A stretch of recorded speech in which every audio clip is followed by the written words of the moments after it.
Okay. Good afternoon, everyone. Nice to see everyone. I'm going to call the meeting to order at 1:02 p.m. Okay. Annette is asking you to hold for a moment.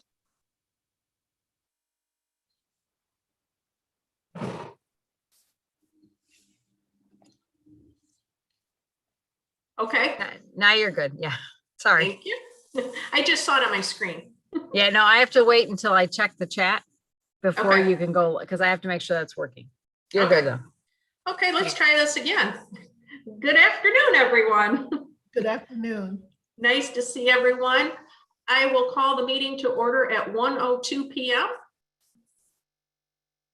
And friendly reminder during roll call to please state that you are here via Zoom and your location. And to also take yourself off of mute when I call your name. Kreitner?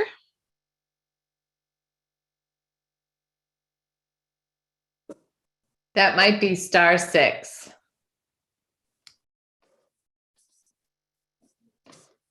He's muted. I will come back to him. Meeks? Present via Zoom, Ben Charter Township. Scott? Present via Zoom, New Buffalo Township.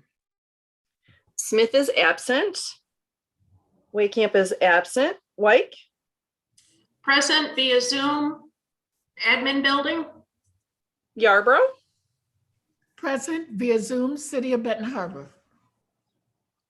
And Kreitner? I'm trying to unmute him, but I'm not, it's not working. We will show that he is here with the audio unavailable. So we have 5 present, 2 absent. Thank you, Jennifer. Okay, can we get approval of the April 22nd, 2021 minutes? Can we get approval on those? So moved.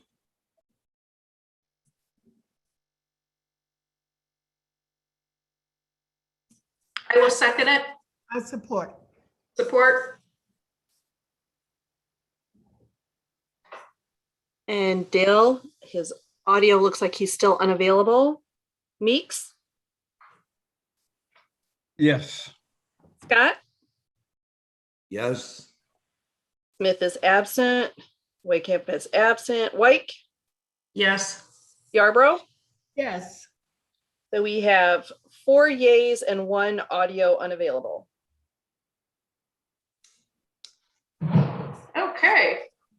If Dale wants to try to hit the star button and 6, that should be able to unmute him if he wants to try that, just to see if it works.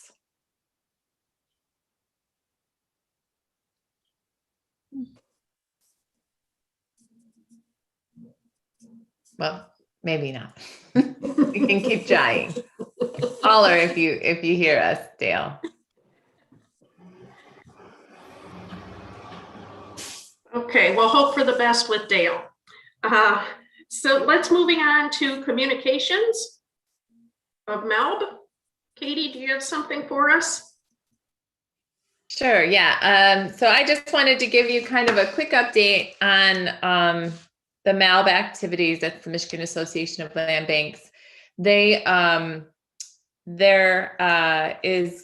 interested, and they will be submitting a letter of public comment to the ARP funding, the interim final rule. There is a section in there that relates to eligible or potentially eligible activities for housing or that are impacted by COVID and or economic impacts of COVID. So they are commenting on that, as well as also making the suggestion of providing additional funding or resources towards demolition, which is a reactive impact or something that would certainly support redevelopment and improvements in the economic impacts because of COVID. There is also some discussion with regards to the They're also discussed the different Senate bills that have been introduced that are related to housing. There's a group of several bills that are specific to housing that have been introduced, and some have passed through the Senate, not necessarily they're been introduced at the House, but no action is taken yet. And I'll kind of go into that a little more under the Michigan Housing Michigan Coalition. They have also, the Michigan Association of Land Banks has also joined the Housing Michigan Coalition. I don't know if you wanted to add anything else to, well, more importantly, just kind of introducing which is under new business, the impact fees, the potentially draft legislation that's been a working progress for over 5 years, I think, with the Michigan Association of Land Banks, to consider finding some bipartisan support to be able to introduce that draft, which I'll discuss further under new business.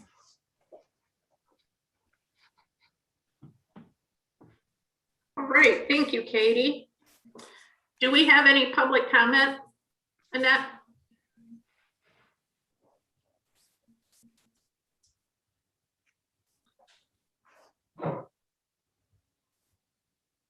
No public comment, you're good. Okay, thank you. Moving on to budget. Let's see, review of the June 2021 financial statements. Jennifer sent this as an attachment in an email for everyone. I can also share it on my screen, I think. Thank you.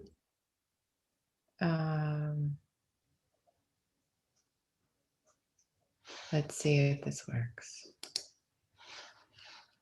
Oh, you're seeing the whole screen. Hold on. Let's try that again. I have a lot of things on the screen. How about that one? There we go. Perfect. So in this financial report, it does not include some of the invoices that we will request for you to approve today or ratify today. But here's just the statement as it reflects the books, the actual Munis system that's been presented. Doug James, the financial service director, provided this. And so cash balance as of April 30th was $489,410, minus the invoices we've already paid. And it'll be a little different because there's about $1,000, I think, more of less invoices paid. That'll basically be, our balance would be $486,890, $49. And then on this next one, let's see if I can. This is just showing the our balance sheet. That's kind of showing where we're at. I think the revenue control we received was a payment of, I think, Niles City, so it was like $11, and that was a $550 tax payment, and then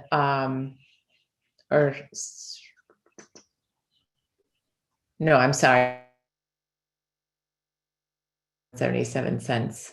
And then interest is what we got for this month. So that pretty much summarizes the status of our financial. It's refreshing that we have a bit of time to not be worrying about where funding is, but I think that is all relative to what we can and what we will be doing and what's next. So that's all I have to say about that. And then I also can show, here's the invoices that I think Jennifer was able to send to you earlier this week of the outstanding invoices that we have. The one that's not included in the financial statement is the Michigan Association of Land Banks, our annual membership dues, which is $1,000, and that's based off of our budget size. I can tell you, Kim and I had attended our asbestos just to continue keeping our asbestos training, which is it's a refresher class for doing asbestos inspector training.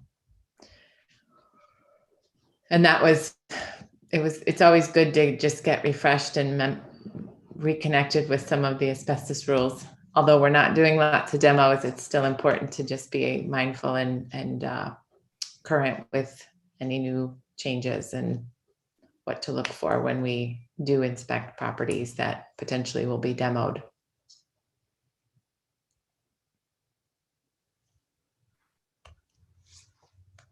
Katie, this is Don. Who goes through the training for that?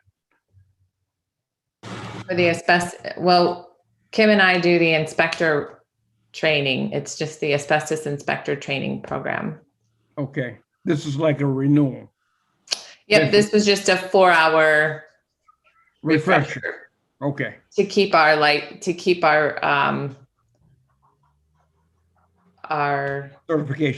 certification. Thank you. I was like, it wasn't a license. We didn't get the license. We just got the Okay. certification. Well, I can't understand that, but I just wondering who was getting it since we send this out and have somebody else do our investors inspections.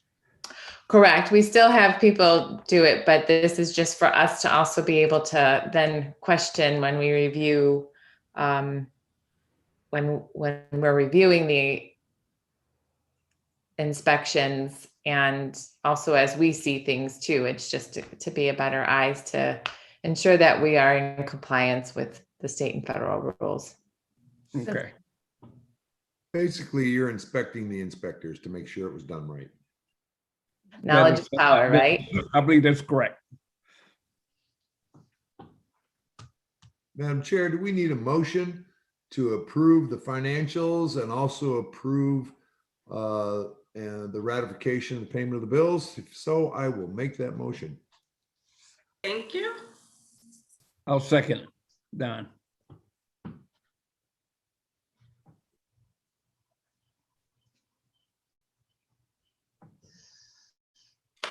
Okay, thank you very much, gentlemen. And Katie too for that report. I need to do roll call. Roll call. Kreitner is still unable to unmute. Meeks, Yes. Scott, Yes, ma'am. Smith is absent. Wycamp is absent. Wyke, Yes. Yarbrough. Yes. Okay, we have 4 yeas and 1 audio unavailable.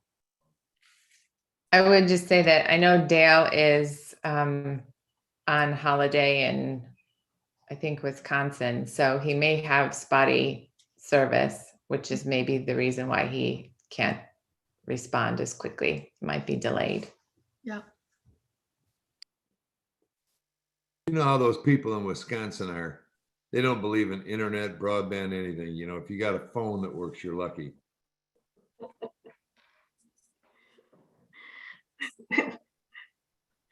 Moving on, is there any old business?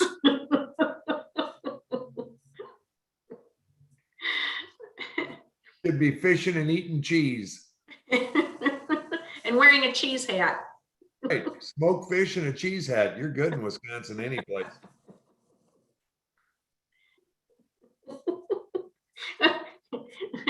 Okay, so no old business, moving on to new business. Katie, do you want to elaborate on what you started earlier with communications? Sure. And I think I've introduced this, or at least brought this to your attention earlier this year. And basically this was something as a means or a way to provide resources to land banks to help keep them, just help them with the operational costs as well as support for, particularly, what it really kind of comes down to is not only just the work that's happening, but also just the maintenance of the inventory that each land bank may have in existence. And so what this impact fee is proposing is utilizing the Property Tax Act under the delinquency. So when properties become delinquent, it's not increasing any fees. It's just breaking it out into pots and the years of when those fees would be assessed. So typically in a foreclosure process, there's the first year, and please, Shelley, correct me or, interrupt me as I am not always correct with my terminology. What my brain thinks and what comes out of my mouth sometimes don't necessarily equate Okay. right. I'll help you along. That thingy, right? So in a typical foreclosure process, it's generally 3 years is the time it takes from the point in when the lack of payment of taxes and the property becomes foreclosed upon and into the treasurer's hands. And so and typically the way that the act is now is that on year 2, so not on the delinquency, but on the forfeiture year, there's a fee of $175 that's tied to the property, and that is to support the title search and other fees that are related or that the treasurer's office is responsible for maintaining and taking care of. And that's just a flat, that's how it's written, that's how it's always been. And what this draft proposal is to basically make in the delinquency year to have it broken out for $100. So in year 1, there will be a delinquency of $100 added on. And if the property owner makes that payment, pays up or redeems, then that $100 goes into the land, transfers from the treasurer's office to the land bank. If that property does not get redeemed and it goes into year 2 of the forfeiture year, then there's also that $100 and the $75, which all then continues to go towards the treasurer. And it would go through the process of foreclosure.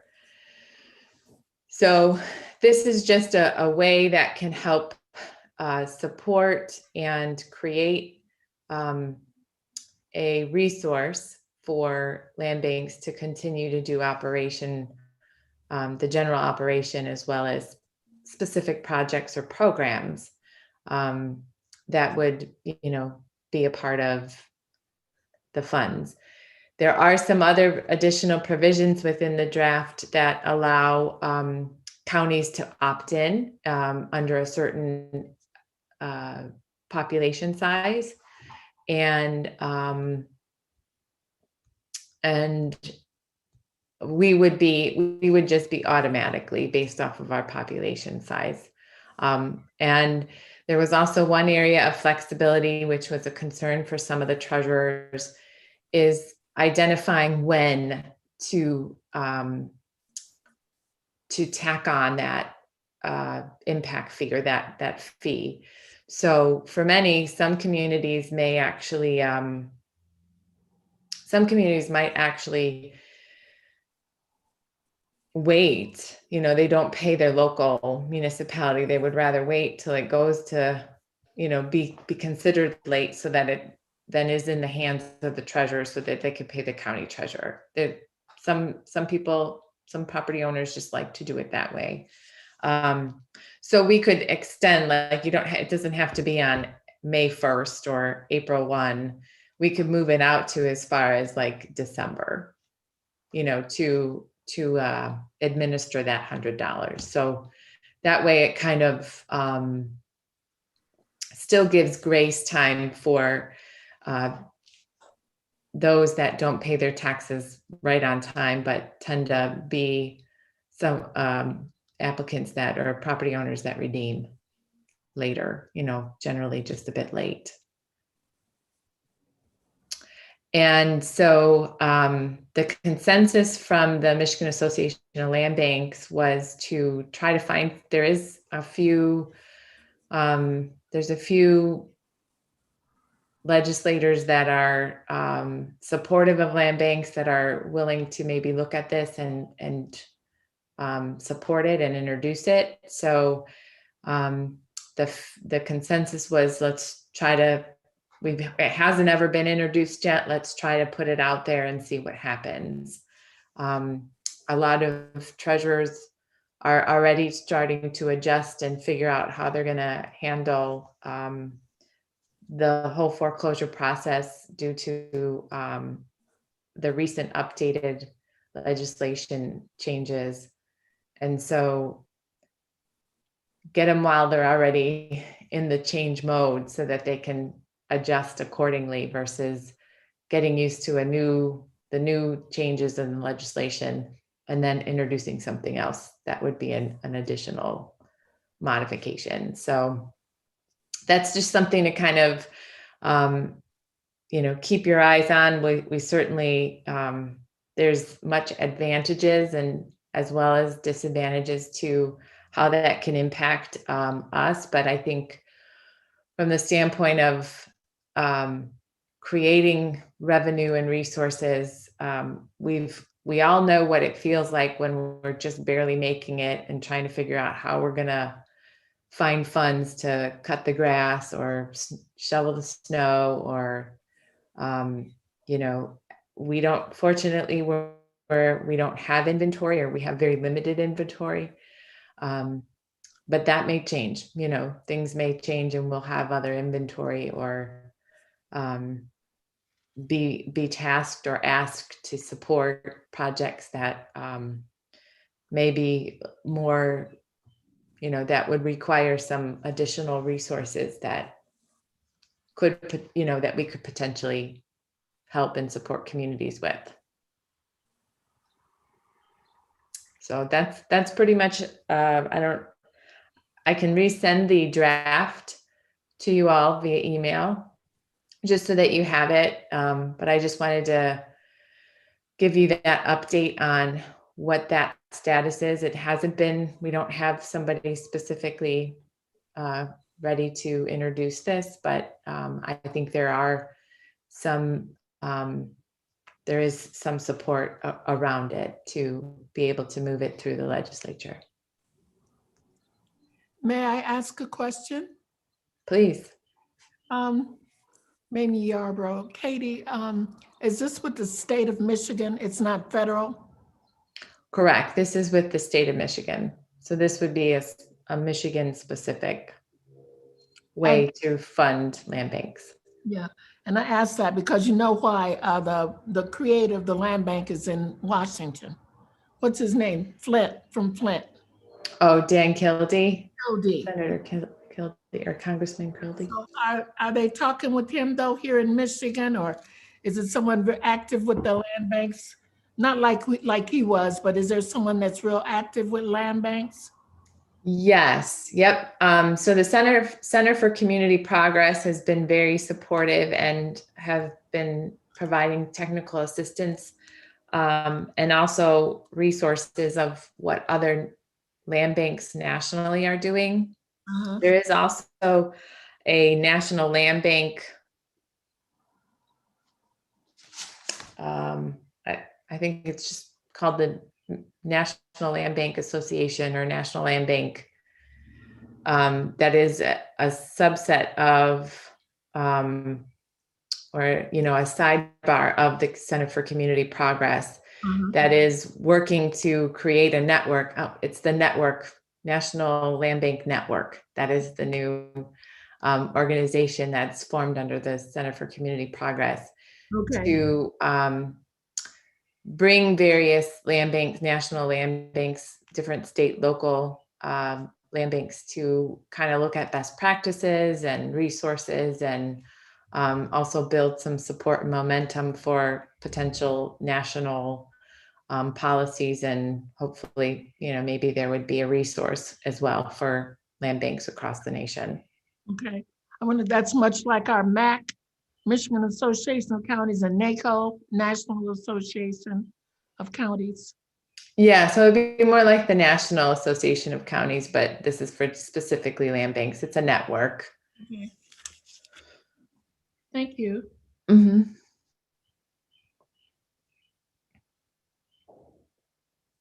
Thank you, Katie. Does anyone else have any additional questions or comments?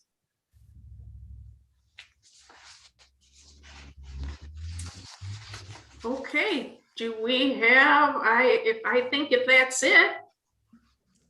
do we If you'd have a like, mo- I can also just kind of talk a little bit about the Michigan Housing Coalition. That is a new, or Housing Michigan Coalition.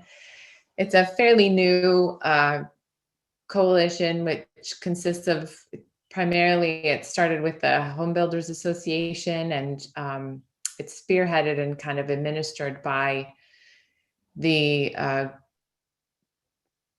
Greater Grand Rapids Chamber of Commerce. So they're just with a heavy emphasis on housing and being able to have attainable housing.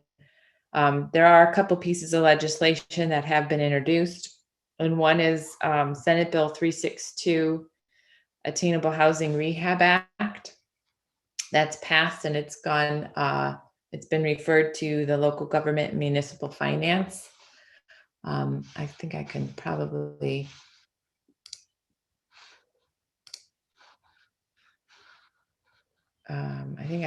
share my screen. Let's see.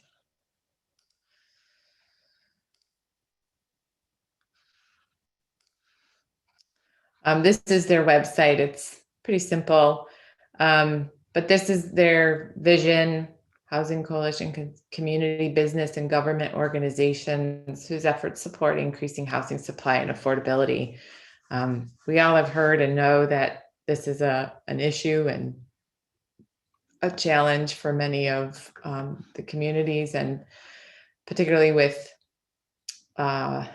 the flexibility now of where people work and how they do their work, has certainly put much more pressure on the housing industry and the inventory particularly.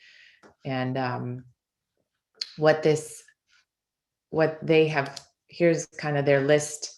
So I can forward this link to you so you have access to it. But here's just basically they have a quick summary of the legislation, and what it entails, how it can also be, what the fiscal impact to it is.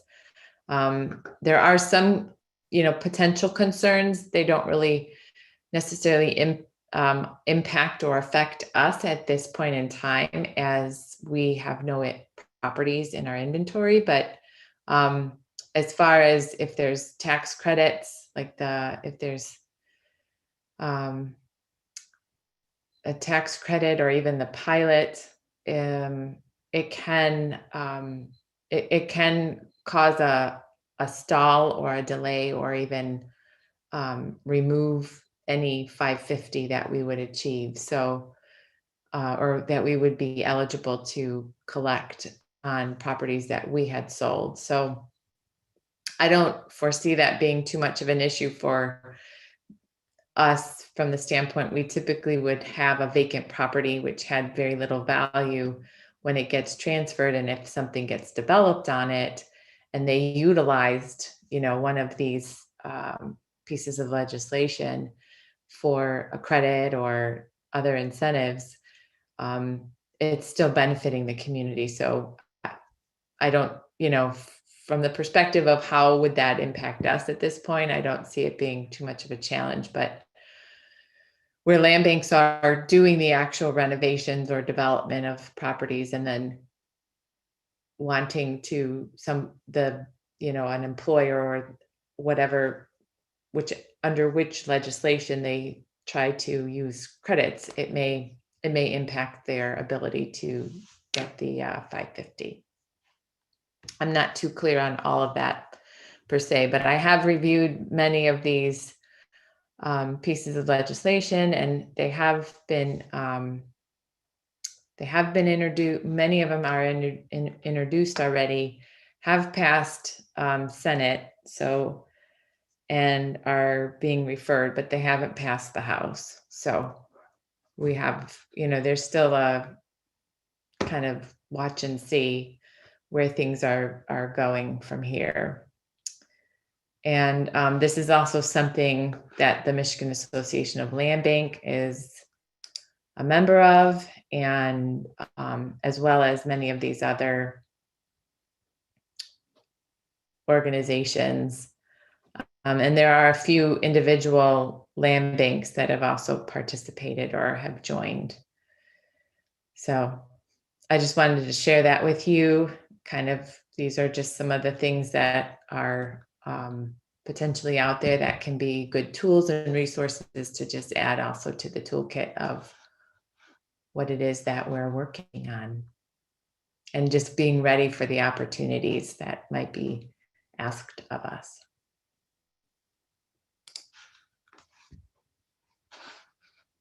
And that's pretty much all I have to share at this point.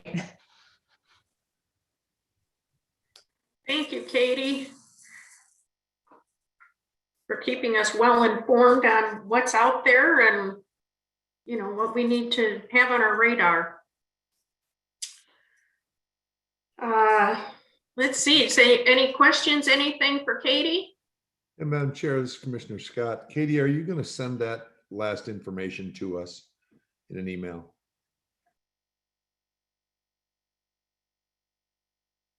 I sure can, yes. Thanks.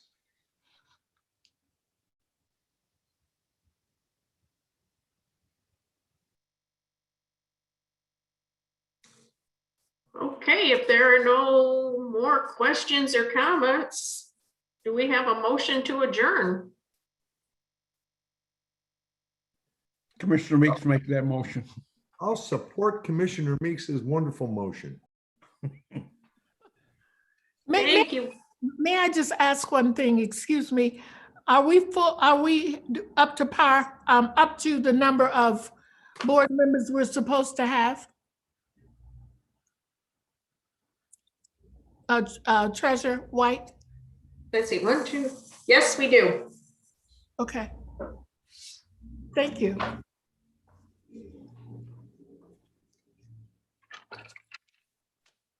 That's it. All I'm gonna ask. A quorum is 4 members. Okay, and that's why I wondered, we have no vacancies. That's what I wanted to say. Vacancies on our board. Yeah. Okay. Thank you. Excuse me for interrupting our leaving.